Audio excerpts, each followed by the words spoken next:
Cleaning up the notification area in Windows 10. So this is my new machine, and it comes with all the default settings. And you can see that there's a lot of stuff already in the notification area, and in fact, there's even more. So we want to do a couple of different things with respect to the notification area. I have right-clicked on that, and I'm going to hit Taskbar Settings. We're going to go down to the notification area and select which icons appear on the taskbar. I want to always show all icons, which means everything that's enabled will suddenly display. If you take a look at that corner while I turn this on, you'll see the little upward caret that hid about 9 different icons will actually be replaced with those 9 different icons. Now we'll go back and go to Turn System Icons On or Off. And we can take a lot of the different icons that are present there and actually make them go away. For example, I don't want the ink workspace.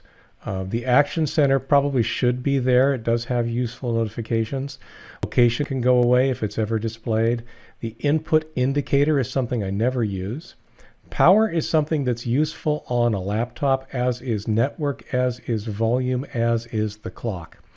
Everything else that's displayed there is displayed by the individual applications themselves. So for example, if I take a look at the people icon, I can turn that off by just hitting the Show People on the taskbar item. This is Safely Remove Hardware. I definitely want that to appear. This is the Bluetooth devices item.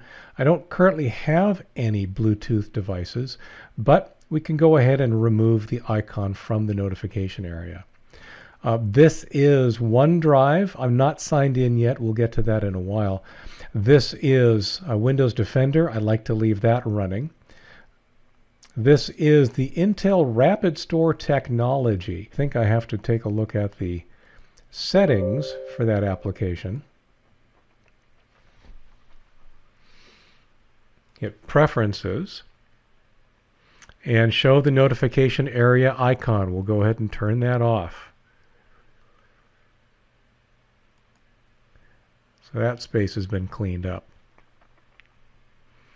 This is McAfee, a trial that came with my machine. I'll address that in a separate video. This is the Thunderbolt software. All we can really do here is exit this, and we may end up looking at turning off a startup program to cause that to no longer reappear.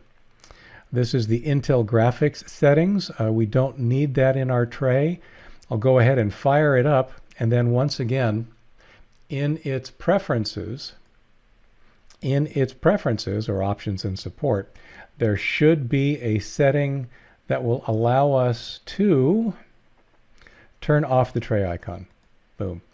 This application is still available in the Start menu. And now we've got it down to a more manageable set. The tray is looking a lot more useful with things that I actually care about.